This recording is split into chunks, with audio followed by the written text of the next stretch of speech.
The dawn of a new era is upon us in the sports world, and a new city is about to take over. What's going on, everybody? It's Mike Jones here with Jonesin on the mic, episode 2 on this beautiful Friday, June 24th. How's everybody doing? Hopefully everybody had a good week. I most certainly did. And now I'm ready for the weekend. And it's going to be 5 o'clock somewhere.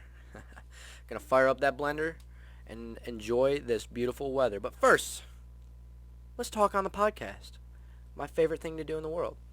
So on this week's episode, I'm going to be talking about a few different things.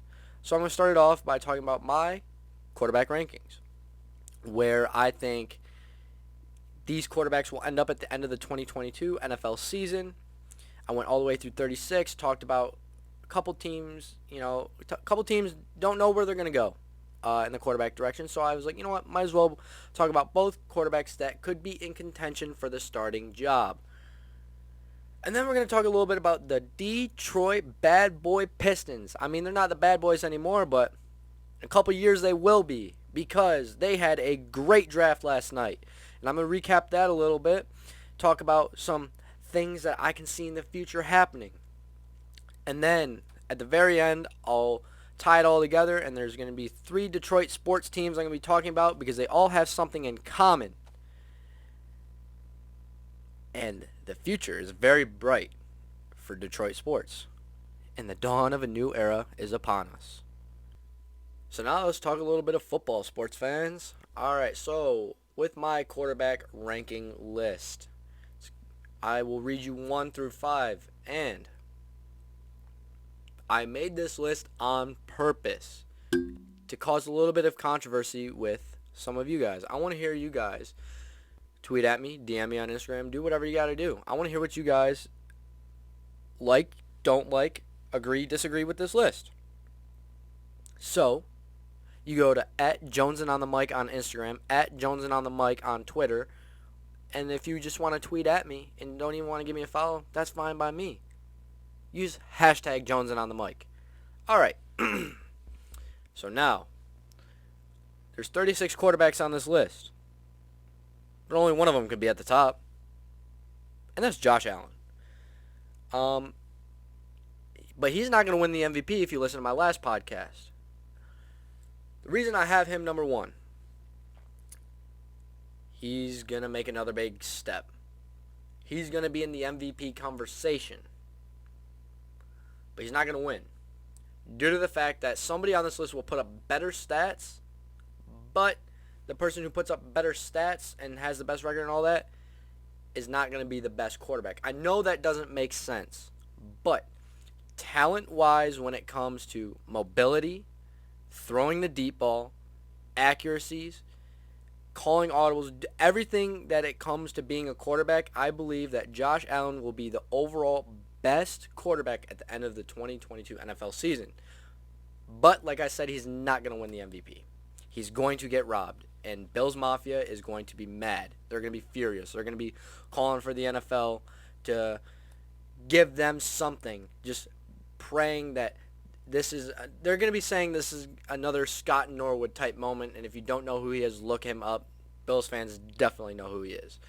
All right, so number 2, I got Pat Mahomes. 3, I've got Tom Brady. 4, Joe Burrow. And number 5, Mr. Aaron Rodgers. All right, so Mahomes at 2. I feel like I don't have to say too much. Mahomes is a good quarterback, great, elite, top tier, whatever, however you want to describe him. However you want to do that, just let you know he is my number 2. Brady at 3.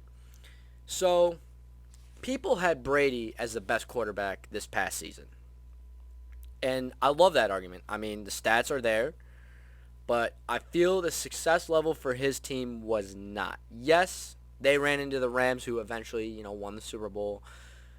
And Cooper Kupp, Matt Stafford had a historic fourth quarter drive to basically win the game. But I believe this is going to be kind of the 1 year Tom Brady takes a little bit of a regression step, if you would like to say that. Obviously, he's still top 3, but he's not going to be 1 or 2. He's just number 3 on my list. That team is, you got studs everywhere. It's, kind of hard to be really, really bad with all that talent around you. So then kind of leads me to number 4, Joe Burrow. I believe he's going to win the NFL MVP just because I think they're going to steamroll everybody in their schedule. They'll have the best record. And, he's got all those weapons around him, and he's going to develop really well going into his 3rd year because he's going to take that jump that you usually have been seeing as of recently in quarterbacks and young players in the NFL. So number 5 is Aaron Rodgers. I have him lower on my list than other people do because he doesn't have Davante Adams anymore. Now you could say his best receiver is Allen Lazard or Marquez Valdes-Scantling, or you could say it's even Big Bob Tonyan at tight end, but he's going to be coming off an ACL injury. And then he's got 2 running backs, and with all that, I have a prediction that the Packers might sign Odell, and he might go there. So maybe Rodgers can, prove me wrong and be a top 3 quarterback in the league, maybe number 1.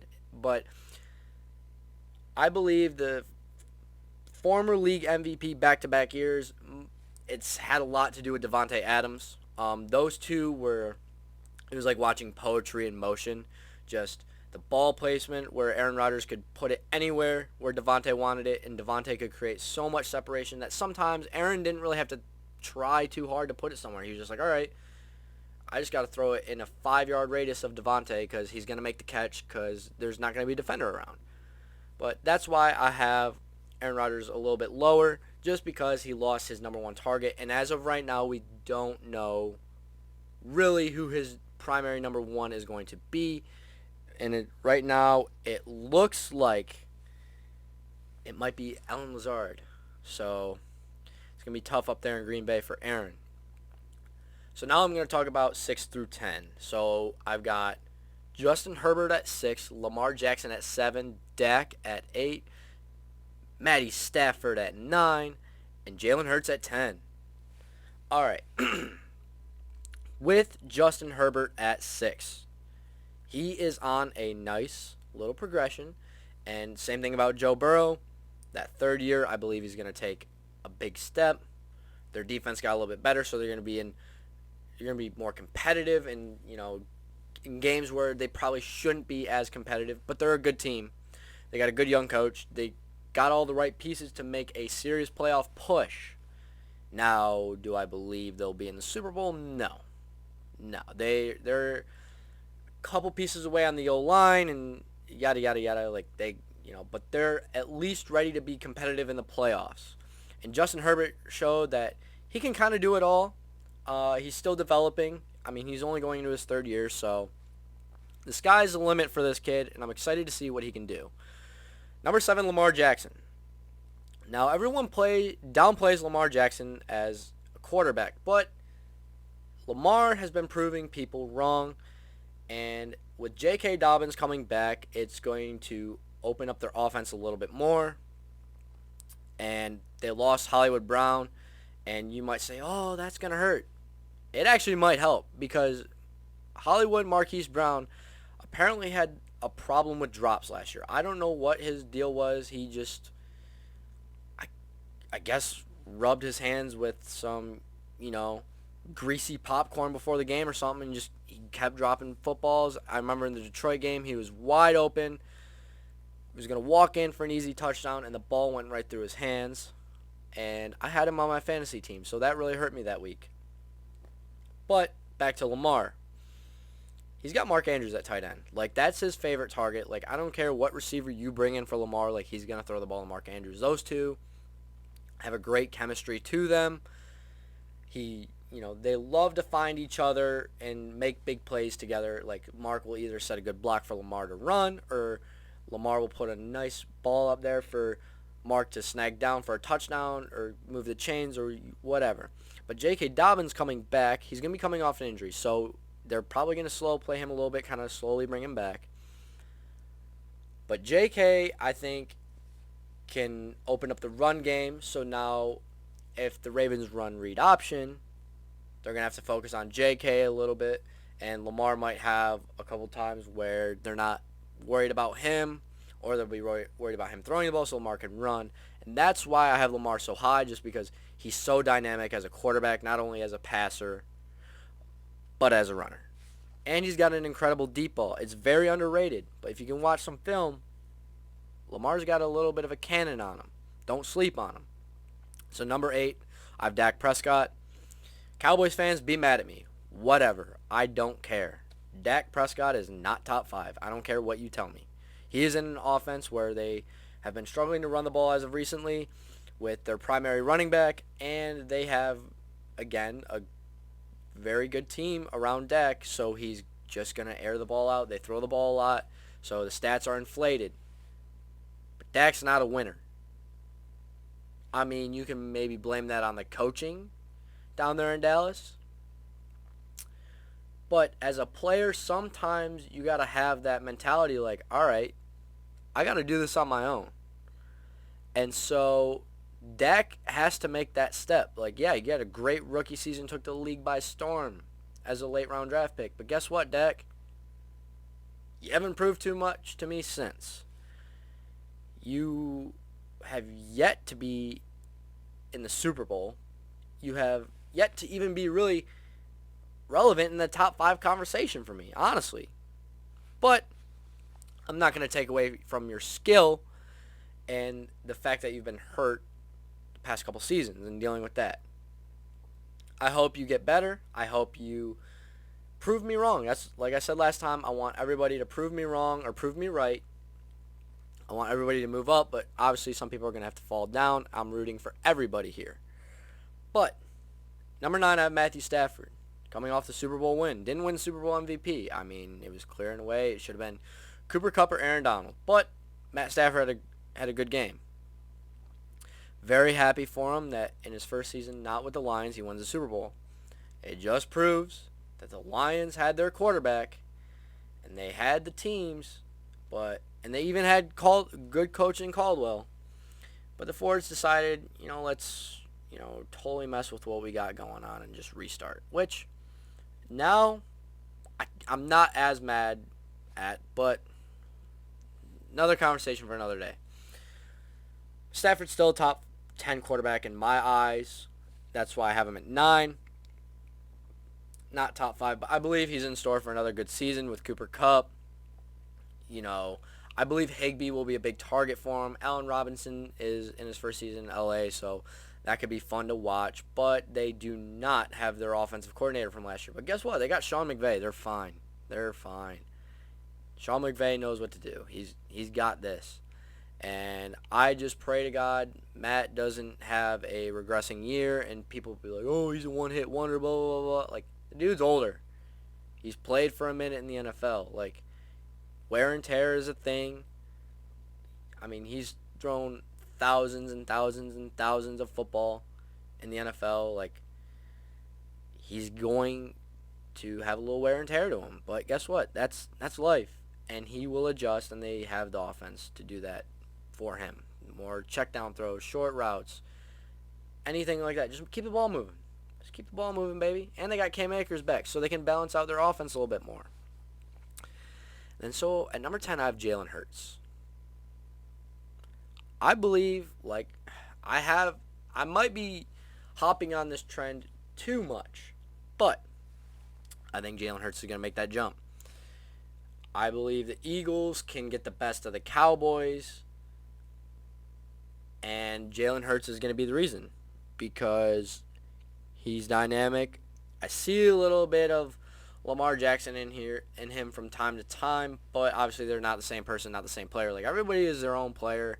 Like, sometimes, I hate player comparisons just because I'm like, no, this guy is this guy, and this guy is this guy. Like, you can't really, yes, they have some similarities, but everybody's different. Like, everybody plays the game different. Everybody, it's different. So, Jalen Hurts can run the ball and he can throw a little bit. He can throw a little bit. I believe that's where he's going to improve. It's his second year with Nick Sirianni, so there's going to be more of a chemistry there. They're going to kind of know the direction they want to go, and they're going to make some noise in the NFC, and, well, Noise is relative because that NFC East is weak. But the addition of A.J. Brown makes Jalen Hurts more appealing in my eye, especially in fantasy. I believe he's going to be at least a top 5 fantasy quarterback, just because the dynamic aspect of him running the ball. So now I'll read 11 through 20 to get you guys caught up a little bit. I'm not going to go into depth about every quarterback, 11 through 20, but I'll talk about some. So I got 11, Russell Wilson, 12, Derek Carr, Kyler at 13, Deshaun Watson at 14, assuming he plays. That's assuming, so I have an asterisk there. Like, that's assuming he can play. 15, Kirk Cousins, 16, Mac Jones, 17, Ryan Tannehill, 18, Trevor Lawrence, 19, Jimmy G, and number 20, Baker Mayfield. So, Russell's not top 10 anymore. He's in Denver, and his best receiver is, well, it's not Jerry Jeudy anymore. Sucks to hear about that. I'm sorry that happened, but Cortland Sutton. Yeah, I mean, it's not DK. Denver doesn't really have the same weapons as Seattle did. They have a better defense, so I believe they'll be competitive, but they might honestly be the worst team in that division next year unless it's like the Raiders. I don't think Russell really has it in him anymore. I think he's at the point in his career he's like, all right, I just want to be happy. If he wins another Super Bowl, I'll be happy for him. I'll be happy if they make the playoffs. I wish nothing but the best for him, but he's not top 10 anymore. 12 is Derek Carr. He's going to make a jump just because he's got Devontae as a receiver. And that's really the reason why I have him jumping higher. He's still not going to be, top 10, but it's Derek Carr. Like, he's underrated in my opinion. Like, people kind of sleep on him and think he's not at least top 15. Like, Derek Carr's a good quarterback, and him and Devontae have a history together, so that everyone will see that Derek Carr can get it done with Devontae. And then I have Kyler. Kyler is a strange one for me just because he wanted crazy amount of money for production that doesn't live up to the hype of the number 1 pick, if that makes sense, and the former Heisman Trophy winner. But Kyler's a good player. I like him. He's hot and cold. There's times he'll come off and just get 400 all-purpose yards and light your defense up, right? And then there will be games like where he plays against the Lions and they lose and they get smoked.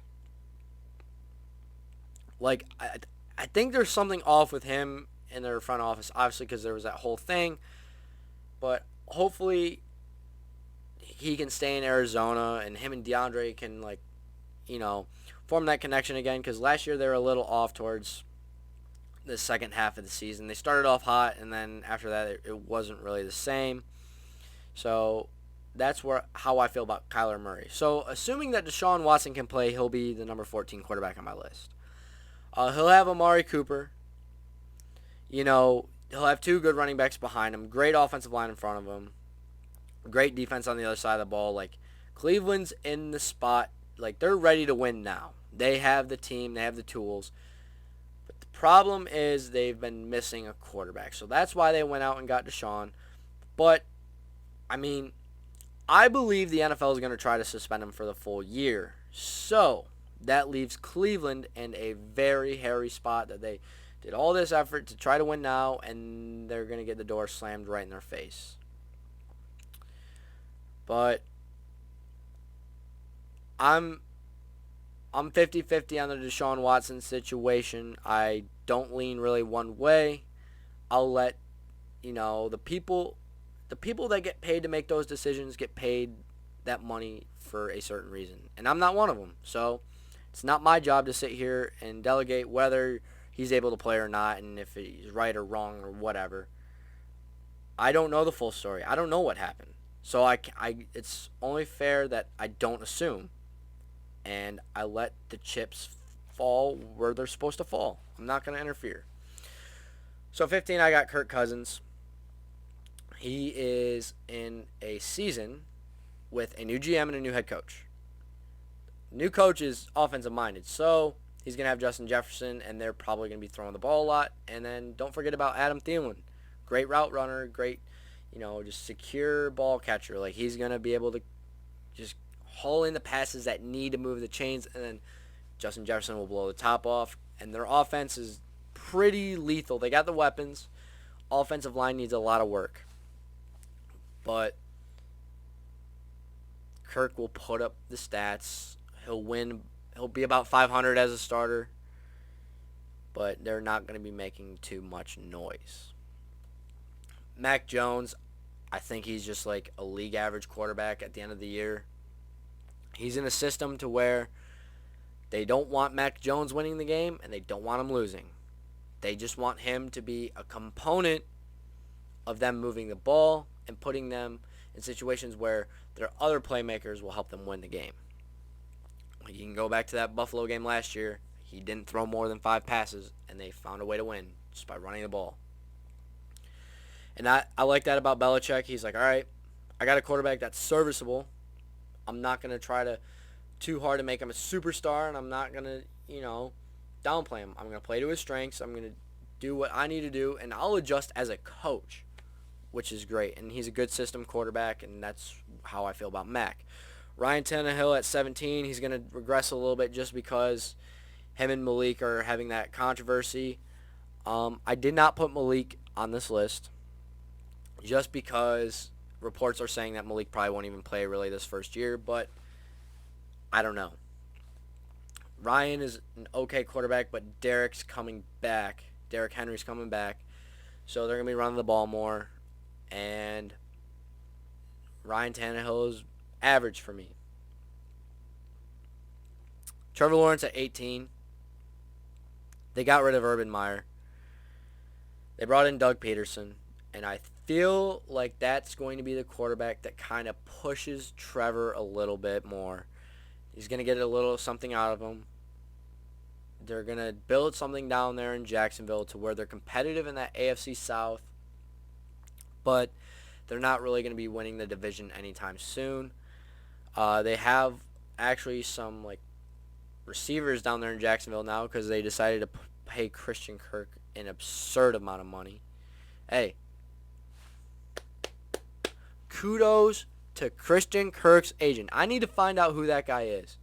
I need him to negotiate my wages at my jobs because Christian Kirk got way more than what he's worth, but salute to him for getting the bag and securing himself nicely financially. He's financially secure now. Unless he's got something going on behind the scenes. But I don't think he does. Congrats to him. So that's Trevor's number one weapon next year probably is Christian Kirk. ETN will be coming back. College teammates, they have that bond already. Marvin Jones Jr.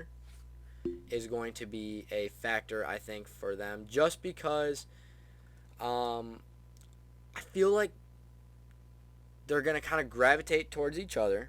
And they're going to form a connection that is, it's going to be stoppable. It's not unstoppable, but it's going to be a good connection as a number 2 target. And, they'll be competitive down there in Jacksonville. But, yet again, Trevor Lawrence, he's in his second year. And that, whole thing with Urban Meyer last year. And, that really took away from the team. And, Jacksonville just wanted to play football. And other distractions got in their locker room and kind of took it away from that. But I believe he'll develop this year, but not a crazy amount. Next year, maybe. But I wasn't really high on him as the number 1 quarterback in his draft class. And so I know I said I'm not going to go into depth about every single one of these quarterbacks, but look at me. I'm doing it just because I love to talk football. I love, everything about it. So 19, I got Jimmy G. The guy's a winner. He just knows how to win. Kind of similar, to Kirk Cousins. Well, I take that back. I can't say that. Because Jimmy G wins big games. Like, Jimmy G was in the NFC Championship last year. He was in the Super Bowl. NFC Championship. Like, the guy, like, he knows how to win, but he's not going to amaze you and razzle-dazzle you. And that's kind of where this is how I feel about the Niners. I get it. Like, you're trying to find the next piece to make yourselves very competitive and a winner. But, like, you already are a winner. Like, you were a top 4 team in the NFL last year, maybe top 3. Like, if it's not broken, don't fix it. Like, you're in the Super Bowl. Like, yeah, he might have been the reason they lost. But yeah, you have to look at it like they played the Chiefs, and Tyreek Hill ran a route basically all on his own, kind of like that he just made up at practice one day. And the play was called like Jet Crisp Wasp or something like that. And they even put it in Madden because the play was so crazy. But Jimmy G's a winner. I think they should stick with him. That's me personally. I'm not big on Trey Lance. I mean, I've already seen one quarterback from North Dakota State, and his name is Carson Wentz. So it's like, I don't know, but Trey Lance has got some upside to him where you're like, oh, he can scramble a little bit. And that Shanahan offense, they love to run. Like, you know, there's endless possibilities with that. But I believe just stick with Jimmy G. Like, he's a winner. Like I said, he's a winner. Like, stick with the winner. Give him a shot. Like, Jimmy G, like, he's going to get his eventually, I think, if they stick with him. So, 20, they got Baker. Baker, I'm sorry, my guy, but as the number 1 overall pick on a team in Cleveland, you've got to be better. Like, that, your team is good. Just don't turn the ball over. Take a page out of the Mac Jones, Bill Belichick book. Like, don't try to do too much. And also, Baker, keep your mouth shut on social media. Like, I get it. Like, you want to voice, like, your own opinion. Just ignore the haters, bro. Like, stay in your own lane. Tune everybody out. Focus on you and your team. And when you start winning football games and you guys find ways to win and you start making noise and you make the playoffs consistently and you guys are winning games consistently in the playoffs, then you can talk. But right now, I think that's his thing. He has this whole... I know people have probably seen the meme. It's the Baker Mayfield cycle. It's probably one of my favorite memes ever made. But it holds true. People will doubt him. He'll play good, call out his doubters, talk. He'll talk his talk. He'll play like crap the next game. Critics will criticize him again, and then it's a cycle. It happens over and over and over again. So, Baker, you were at 20, my guy. You're below league average. But I have you better than some of these other guys because I believe you still have potential. And that's if you keep your mouth shut and work on football. As Colin Cowherd said, you're a great actor. I love your commercials. But focus on football right now, buddy. So, I'll read 21 through 30. And these quarterbacks, they fall where they lie for a reason. I'll just go in order. I'll rattle them off. So, 21, Matt Ryan, then Jared Goff, Tua Tagovailoa, Jameis Winston, Zach Wilson, Mitch Trubisky, Justin Fields, Kenny Pickett, Carson Wentz, and Taylor Heineke. All right. Let me address this right now. Kenny Pickett is on this list because he was a first-round draft pick as a quarterback. He's a rookie. But he probably won't play. Just because Mitch Trubisky's got a little bit more experience and he's not performing well in camp, from what I've been hearing. But I believe Kenny Pickett is better than Carson Wentz and Taylor Heineke over there in Washington. Maybe not, but that's my own opinion. So I got Matt Ryan. Yeah, he's going to have a kind of a bounce back year in Indianapolis, but he's not going to be anything crazy. He's older. Like, they're going to be running the ball most of the time with Jonathan Taylor, so that's why I have him there. Jared Goff is the less athletic version of Baker Mayfield, and he also keeps his mouth shut. But, like, Jared Goff has a turnover problem for some reason. Like, I think it's too much of that McVay offense in his head. Like, kind of, all right, we're going to go for a deep shot here and throw it into, like, double or triple coverage. Like, but you have your running back open in the flats who can catch it and get at least 5 yards. Like, take that. Take the safe option. Once you're able to start protecting the ball and you start checking it down, then the deep shots will open up. But take your time, Jared. Like, don't turn the ball over. I'd rather take a sack than throw an interception. You feel what I'm saying? Like, take the sack, throw the ball away, do what you got to do, but do not let the defense get the ball and give the ball back to the other team. So I got Tua. I mean, I feel like Tyreek Hill, Mike Gesicki, and Jalen Waddle will kind of carry him this year. I believe Tua may be able to prove some people wrong, but I'm not crazy high on Tua. I believe I've seen a couple clips of him throwing. Obviously, everybody has a couple bad balls, but it's just like you look at it, and sometimes you're just like, all right, Tua, like, you really an NFL quarterback? Do you have what it takes to win in the NFL? Not yet. He's still got to develop. But obviously, I want Tua to do well because I want him to have a great story, and maybe there's a movie one day, and yada, yada, yada, yada. And it'd be cool to see the Dolphins win. Like, Dolphins fans are some of the more loyal fans in the NFL. Friends with some Dolphins fans, and I'm friends with some people who gave up on the Dolphins. But I want to see the Dolphins do well. Like, you're in Miami. You'd think, like, Miami would be a good sports town, but I guess people just like to go and party. And why they pick Tua is still beyond me. So then, Jameis Winston's coming off an injury. I mean, he's going to be in an offense where they got some weapons around him. He's going to put up some stats, but they're not going to be winning games. That's why he's low. Zach Wilson is now surrounded by a really young team, and he's got weapons. Young head coach still. They're still trying to figure things out there in New York, and Zach Wilson's still trying to figure things out. He's got to show me more. I mean, they're in a tough division, but he's a bottom tier-ish quarterback, but he's got more upside than Mitch Trubisky, and that's why he's higher than Mitch. Mitch is at 26, just because I think obviously he's better than the rest of the people below him. But Mitch is, I believe, since his Matt Nagy days are behind him, and now he's got an organization that now believes in his ability, he'll bounce back a little bit, but he's not going to, go out and win the division. Unless something crazy happens. I hope this doesn't get clipped and sent back to me if that happens. But 27, I got Justin Fields.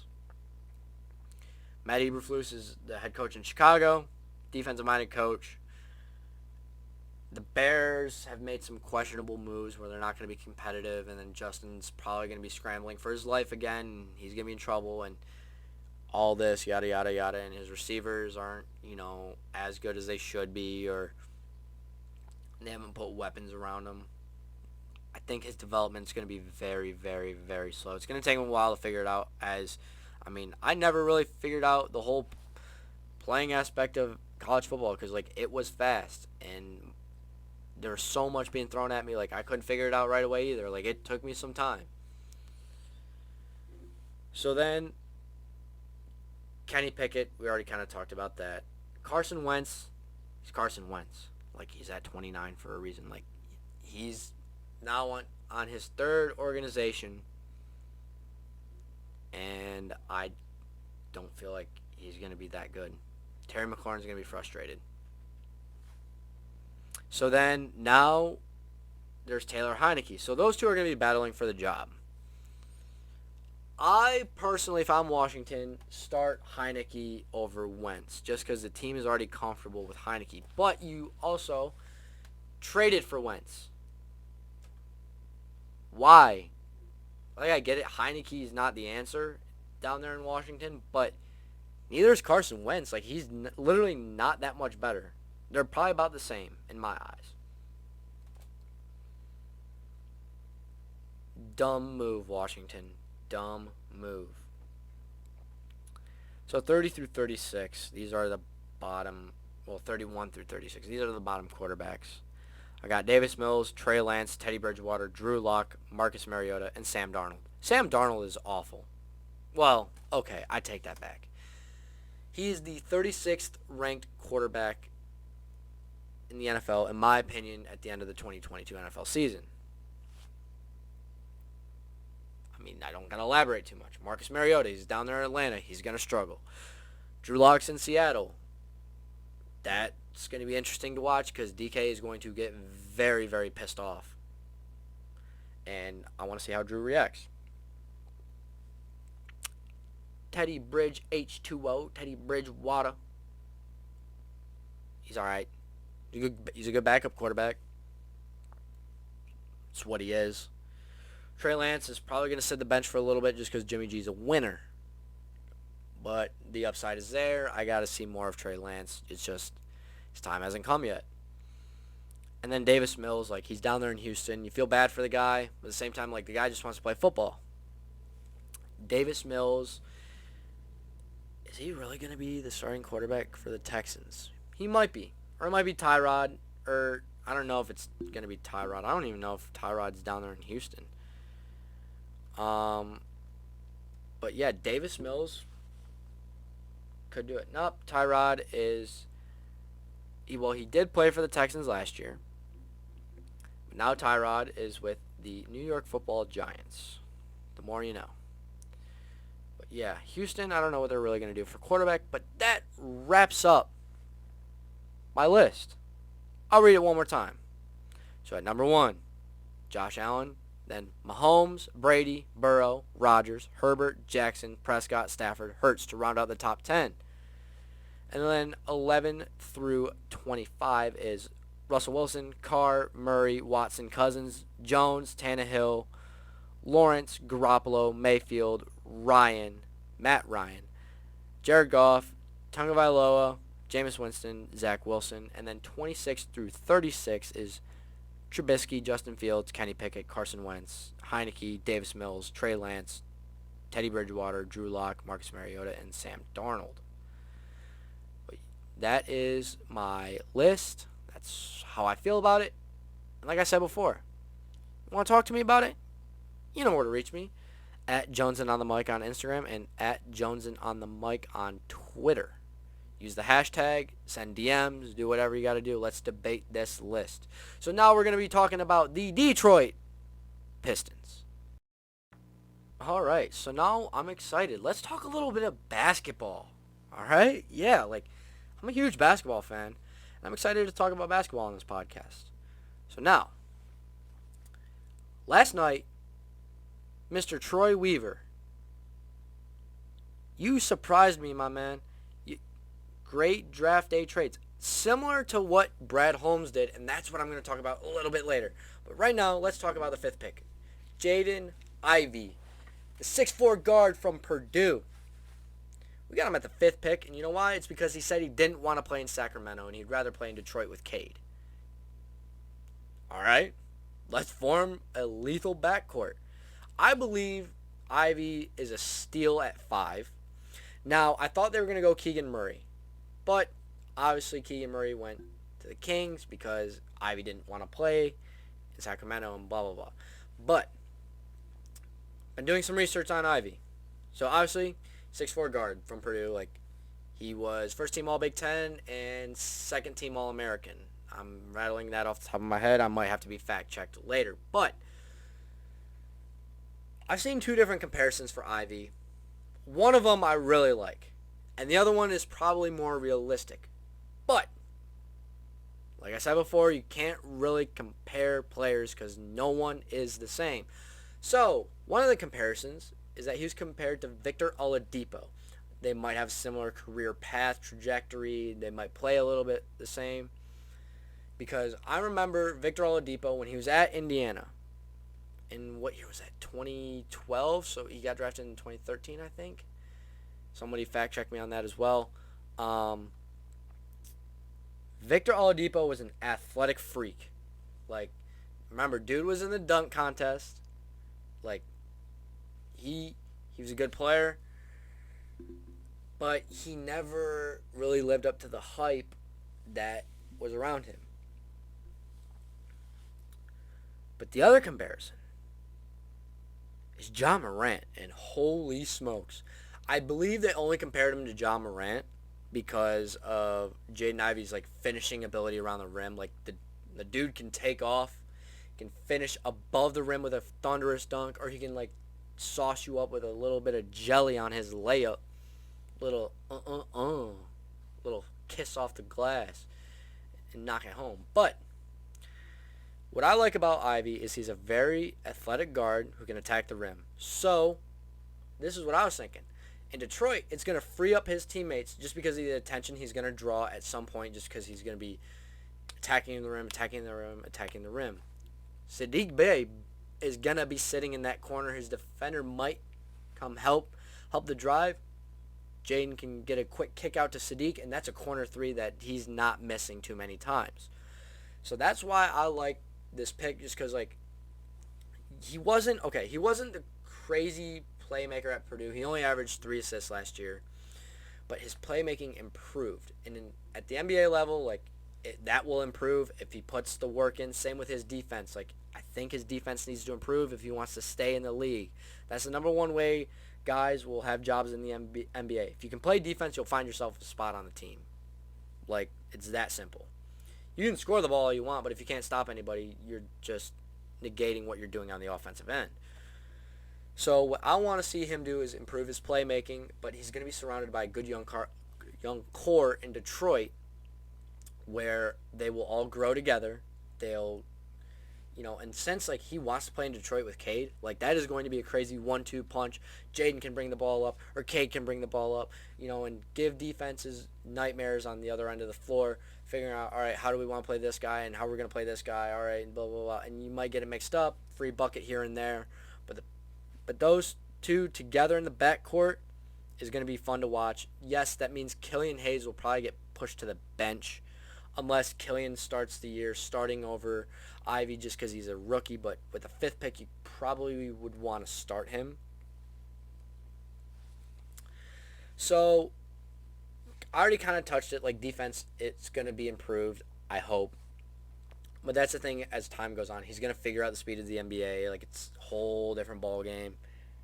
Like, everybody can play defense. Everybody can score in the NBA. Like, there's going to be an adjustment period there. So, don't be hating on him too much if he's not, living up to the hype right away. Remember, Cade Cunningham struggled his first month because he was figuring things out, was battling ankle injury. But as soon as he was fully back healthy and kind of understood things, he took the league kind of by storm and was, in my opinion, he should have been Rookie of the Year, but went to Scotty Barnes. Congratulations to Scotty Barnes. Cade, the stats you put up this year, you and Jordan are the only ones to do it. So, if that's not saying something, check it again. Like, check yourself. So then, all of a sudden, the Pistons make their pick. I'm like, all right, cool. Like, I can chill out for a little bit. All of a sudden, my phone starts blowing up. My friends are texting me. They're like, yo, did you not see what just happened? Oh, my God. I look down. There was a trade made. So we get the 13th pick in the draft from the Knicks, who happened to be Jalen Duren. And I like this kid a lot because what Detroit was lacking was length and height on the defensive end, especially when it comes to the center position.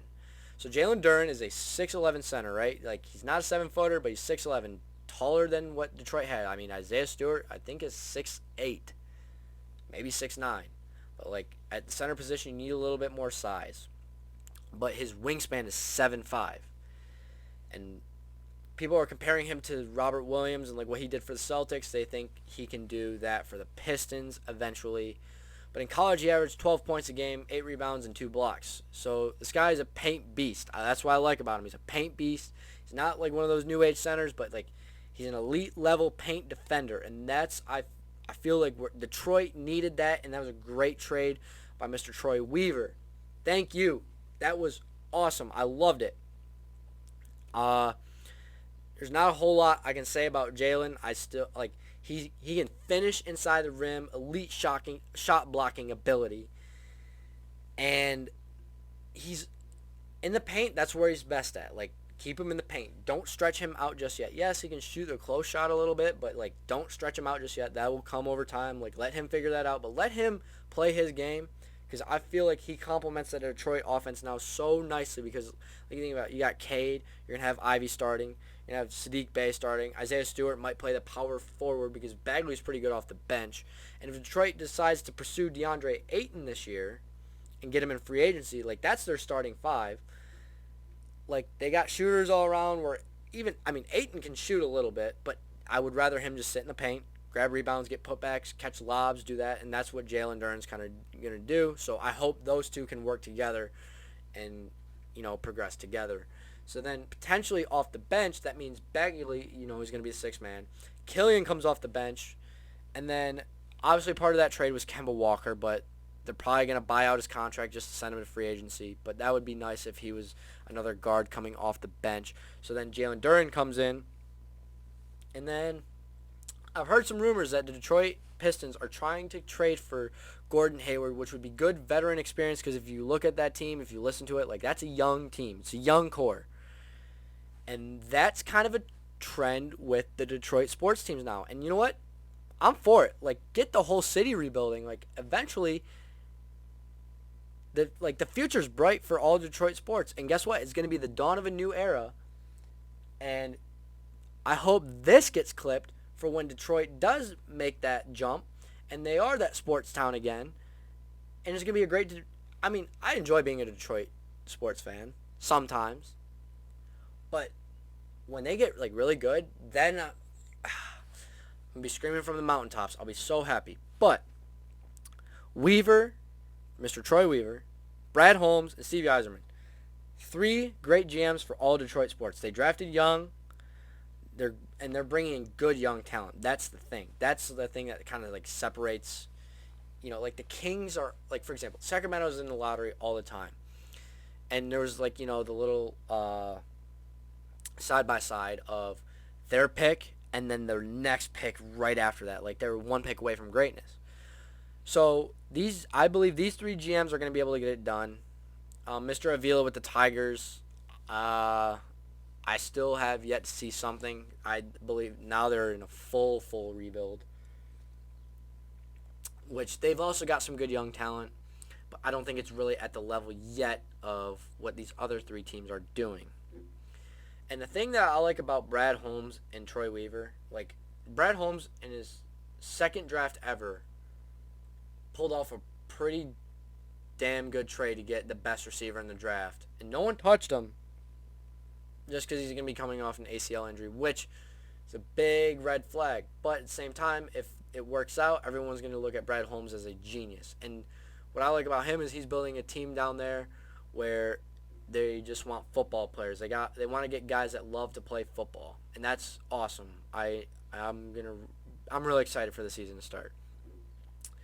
Troy Weaver's kind of doing the same thing, bringing in good young talent, guys that just want to be there, play ball, and bring a championship to the city of Detroit.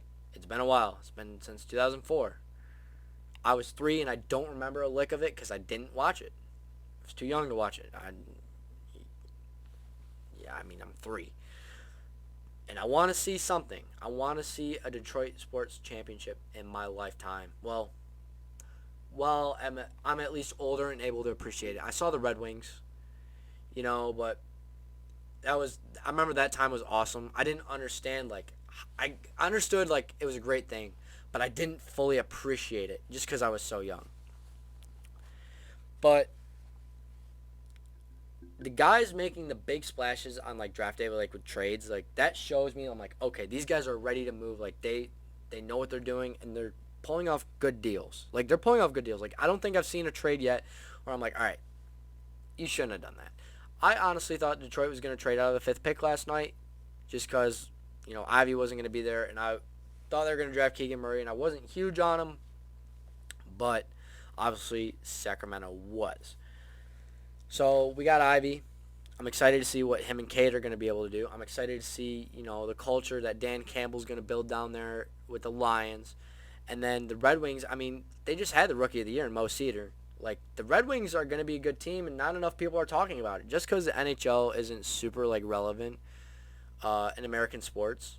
Like, their fan base is very small, but, like, their fan base is die hard. That's what I love that about the NHL. Like, you don't have, like, the fair weather NHL fan. Like, you have a team and you ride with them. Like, and, like, NHL fans, like, they know everything. Like, it's awesome. That's why the NHL is so great, in my opinion. Obviously, other people have mixed feelings about the NHL, but so what? This is my podcast. I can feel how I want to feel. But, like I said, the dawn of a new era is upon us. And Detroit sports is going to be on top. It's going to be the sports city of the world, baby. Let's go. As Russell Wilson and my roommate Mick would say, let's ride. Let's ride. But this was a fun one to record, guys. Thank you so much for listening.